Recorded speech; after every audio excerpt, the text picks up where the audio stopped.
আজ একটা ব্লগের সাথে সাথে নিউ একটা লুক ব্রাইডাল লুক শেয়ার করব। যেমন সিম্পল ব্লগ হয় তার সাথে একটা নিউ ব্রাইডাল লুক শেয়ার করব। আর সারাদিন আমরা কি করলাম, কেমন হাসি মজা করলাম সেটাও দেখাবো। Good morning friends, welcome back to my channel. তো আজকে একটা নিউ ব্লগ তোমাদের সাথে শেয়ার করতে চলেছি। আর এখন দেখো সকাল 5টা বাজে, ভোর 5টা। আর চারিদিকে দেখো কেউ নেই। আমি সকালবেলা একটু মর্নিং ওয়াক করতে বেরোলাম, অনেক দিনই যাওয়া হয় না।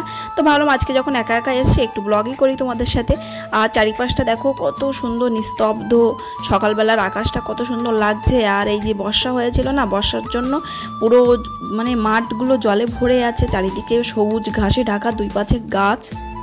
আর একা একা গান শুনতে শুনতে হাঁটছি, বেশ হেভি মজা লাগছে সকালবেলা ওয়েদারটা। আর কি সুন্দর চারিদিকটা, ঠান্ডা ঠান্ডা হাওয়াও লাগছে এখানে। তো চারিপাশটা গ্রামের যে পরিবেশটা কতটা সুন্দর হয়, তো তোমাদেরকে আজকে দেখালাম যে সকালবেলার ওয়েদারটা খুব সুন্দর হয়। অনেকে হয়তো 8টা-9টা পর্যন্ত ঘুমিয়ে থাকে, কিন্তু সকালবেলা ওয়েদারটা না জাস্ট সুন্দর। আর ওইখান থেকে সূর্য উঠবে, যার জন্য ওখানটা পুরো লাল লাল হয়ে আছে।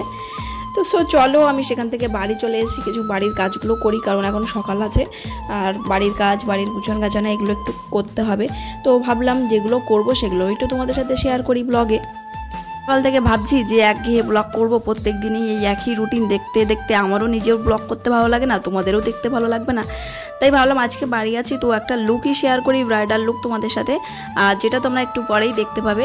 তো সকালবেলা আমার যে কাজ সেটা হচ্ছে হেয়ার অয়েলিং করা, কারণ প্রত্যেক দিন না, সপ্তাহে 2 থেকে 3 বার আমি হেয়ার অয়েলটা করি, কারণ আমার চুল ভীষণ রাফ হয়ে গেছে। আর গরমের জন্য সারাক্ষণ বাঁধা থাকে, আর চুলের মধ্যে ফ্রিজিনেস চলে এসছে। তো ভাবলাম আজকে একটু অয়েলিং করে 1 ঘন্টা রেখে দেবো, দিয়ে আমি ওয়াশ করে নেব। আর এইভাবে রেখে দিয়ে আরও কিছু কাজগুলো সেরে নিলাম। আর তারপরে চলে এলো দেখো ব্রেকফাস্টের জন্য মা রুটি আর বেগুন ভাজা করেছে। তো দেখো রৌদ্র উঠে গেছে বাইরে, প্রচণ্ড রৌদ্র, প্রচণ্ড গরম পড়েছে।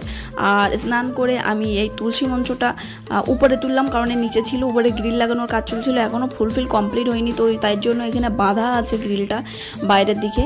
আর সকালবেলার এইটাই রুটিন হয় যে আমি কিছু কাজ সেরে নিয়ে স্নান করার পরে আমি তুলসী গাছটা জল দিই, আর আমি ঠাকুরের জল মিষ্টিটা দিয়ে নিই, কারণ মা সারাদিন কাজের জন্য সময় পেয়ে ওঠে না। আর বাড়িতে মিস্ত্রি কাজ চলছে, যার জন্য প্রচুর কাজ, রান্নাবান্নাও করতে হয়, চারিদিকটাই সামলাতে হয়। তো সকালবেলা এটাই হচ্ছে আমার কাজ থাকে, সকালবেলা উঠে এই কাজগুলো আমার করা, সকালবেলা ঠাকুরের ভোগটা দেওয়া। এই যে আমাদের পুচকে ঠাকুর ঘর, আর ব্যাকগ্রাউন্ডে কিন্তু আওয়াজ হচ্ছে, কারণ মিস্ত্রি কাজ চলছে। তো আওয়াজটা অ্যাভয়েড করে যেও। আর এই পুচকে ঠাকুর ঘর, কারণ আমার ক্যামেরাটা রাখারও ঠিকঠাকভাবে জায়গা হয়নি, তো যেভাবে চেষ্টা করলাম যে এইভাবেই অন্তত দেখাই তোমাদেরকে। আর এই সিংহাসনটা রং করা হয়েছে বাড়িতেই। আর একটা জিনিস দেখাবো, যারা আমার আগের ব্লগে দেখেছো, এই স্বামী বিবেকানন্দটা একদমই রং ছিল না, রং উঠে গেছিলো। তো আমার একটা বোনের কাছ থেকে আমি সুন্দর করে রং করে নিয়েছি, ওর যে কালার সেই কালারটা দিয়েই সুন্দর করে রং করে নিয়েছি, গেরুয়ার আর সবুজের উপরে। আর স্নান করার পরে দেখো চুলের অবস্থা যে ভীষণ খারাপ আমার, কারণ ঠিকঠাকভাবে আমি নিজেও যত্ন নিতে পারছি না। বাড়িতে কাজ চলছে, আমি অবশ্য কোথাও বেরোই না, তবুও। তো চলো এবার দেখিয়ে নেই যে ব্রাইডালের অবস্থাটা কি। ও চলে এসছে দুপুর 2টোর সময়, সেখান থেকে ওকে সাজানো শুরু করে দিয়েছে 2:30 থেকে। আর বাইরে না ভীষণ গরম পড়ছে, আর টেবিল ফ্যানের হাওয়ায় না সাজানোটা অসম্ভব হয়ে ওঠে। তবুও চেষ্টা করেছি একটু ভালো করার, কারণ বিশেষ করে হেয়ারটা খুবই ফ্রিজি হয়ে যায় টেবিল ফ্যানের হাওয়ায়। যারা সাজাও তারা অবশ্যই জানো। আর আমার জিনিসপত্রগুলো চারিদিকে ছড়িয়ে ছিটিয়ে আছে দেখো। আর ভীষণ রৌদ্র, বাইরে রৌদ্রটাও আসছে। ও চোখের এরিয়ায়, চোখের ডার্ক সার্কেলের একটু প্রবলেম আছে, মুখে কিছু কিছু জায়গায় ডার্ক সার্কেলের প্রবলেম আছে, তার জন্য আমি একটুখানি হাইট করব, তা কালার কালেক্টরটা ইউজ করছি হাইট করার জন্য। আমার প্রোডাক্টগুলো কিন্তু ভীষণ দামি না, খুবই কম দামের প্রোডাক্ট। তোমরাও চাইলে কিন্তু এরকম খুবই কম দামি প্রোডাক্ট দিয়ে খুব সুন্দর একটা লুক করতে পারবে। চেষ্টা করলে সবই হবে। আমিও একসময় পারতাম না, আস্তে আস্তে আমি নিজেই বাড়িতে প্র্যাকটিস করি, কারণ এ হচ্ছে আমার একটা জেঠুর মেয়ে, আর একজনের উপর প্র্যাকটিস করি, সে আমার একটা পিসির মেয়ে। এদের দুজনের উপরেই কিন্তু আমি বেশিরভাগ সময়টা প্র্যাকটিস করি, আর নিজের উপরেও প্রচণ্ড পরিমাণে প্র্যাকটিস করি, কারণ ব্রাইডকে সাজানোর আগে নিজে সেইভাবে প্রিপেয়ার হয়ে যাওয়াটাই মনে হয় খুব ভালো কাজ, কারণ সেখানে গিয়ে অসুস্থতে পড়লে হবে না। আর আমার গ্রামের দিকে মডেল পাওয়া যায় না, প্লাস আমি একদম ছোটোখাটো মেকআপ আর্টিস্ট, আমি মডেল নেওয়ার মতো টাকাও আমার কাছে নেই। তো তাই জন্য আমার বোনেদের উপরেই প্র্যাকটিসটা করি। আর শাড়ি জুয়েলারিগুলো আমারই, এই শাড়ি জুয়েলারি ব্লাউজ সব কিছু কিন্তু আমারই। আর কিছু কিছু সময় বৌদিদের কাছ থেকে বা মা জেঠিমাদের কাছ থেকে শাড়িটা নিয়েই আমি ওদেরকে পরিয়ে সেই লুকগুলো করাই। তো দেখো চাইলে কিন্তু সবই করা যায়। আর আমার এখন কিন্তু একদমই ব্রাইট নেই, কারণ এই সময় বিয়ের সিজনও না, তাই জন্য ভাবলাম অনেক দিনই বসে আছে বাড়িতে, আমিও একটা করি, যে অনেক দিন হাতটাও বসে আছে, নিজের উপরে একটু প্র্যাকটিস করি কেমন লাগছে, হাতটা কেমন আছে। আর এখন না চেষ্টা করেছিলাম একটা হীরামান্ডির লুক টাইপের করার, তো সেইভাবে হীরামান্ডির লুক ঠিকঠাকভাবে আমি করে উঠিনি। কিছুটা হীরামান্ডির লুক দিয়েছি, কিছুটা ব্রাইডালের বউয়ের লুক দিয়েছি। তো বলছিল যে আমাকে একটা বউয়ের সাজাও, আমি ভেবেছিলাম লাল শাড়ি দিয়ে সাজাবো, কিন্তু লাল শাড়িটা না পেয়ে উঠিনি। তো আমার একটা ছিল কাঞ্জিভরমের সবুজ আর লাল পাড়ে, সেটা দিয়েই ওকে আজকে লুক করে দিলাম। আর ও কিন্তু প্রচুর কথা বলছে, কারণ আমরা তিনজনই ভীষণ হাসাহাসি করছি, গল্প করছি। একজন কিন্তু ক্যামেরাম্যান অলরেডি ধরে রেখেছে। ভীষণ আনন্দ করছিলাম সারাক্ষণ, দুপুরে 2টো 2:30টার থেকে আমরা 6টা পর্যন্ত একটানা গল্প করছি। আর ওদের উপরেই আমি এই লুকগুলো করি, কেন বলো তো, ওরা হচ্ছে নাচ জানে, কারণ ওদের সাজালে সেই নাচের পোজগুলো দিয়ে সুন্দর সুন্দর পোজ দেয় ফটোশ্যুটের জন্য, ওরা মানে সব থেকে ভালো আর কি।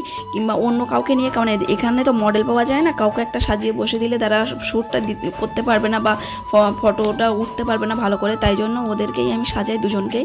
আর ওদের ফেসটাও খুব সুন্দর আসে। ব্যাকগ্রাউন্ডে কিন্তু ভীষণ আওয়াজ হচ্ছে, কারণ আমার ভয়েস ওভারটা দিতেও খুব কষ্ট হচ্ছে, কারণ সারাক্ষণ ওরা হচ্ছে মানে এবার লিংটোন ঢালাই হবে, তার জন্য মানে তক্তা দিয়ে কাজ করছে। আর এই দেখো আমি চোখের আই মেকআপটা না অন্য একটা করবো ভেবেছিলাম, কিন্তু সেটা চেঞ্জ করলাম, ওর শাড়ির সাথে আসছে না ওর লুকের সাথে, তাই জন্য চেঞ্জ করে আমি এইটা করলাম, সিম্পল একটা লুকের উপরে আই লুকটা করে নিলাম। কেমন লাগলো কিন্তু অবশ্যই জানাবে শেষ পর্যন্ত। আর ওর দেখো অবস্থা, আমি সব কিছু পরিয়ে দিয়েছি, শাড়ি পরানোটাই শুধু বাকি আছে। আর ও না প্রচণ্ড ঘামছে। তো ফাইনাল লুকটা দেখে নাও।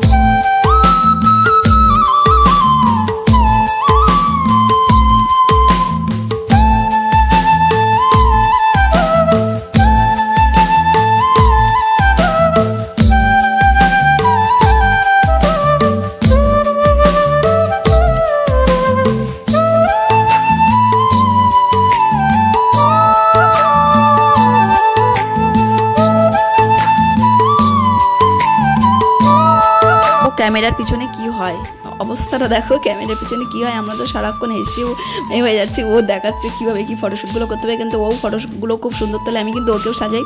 তো সেই তিনজনই আমরা সারাক্ষণ আড্ডা মারি, আনন্দ করি। আর ও নিজের মতো সেজে যাচ্ছে, ভীষণ স্টাইল আপ করছে। ব্লগটা এখানেই শেষ করছি। সবাই ভালো থেকো, সুস্থ থাকো। আর ব্লগটা কেমন লাগলো অবশ্যই কমেন্ট করে জানিও আমাকে।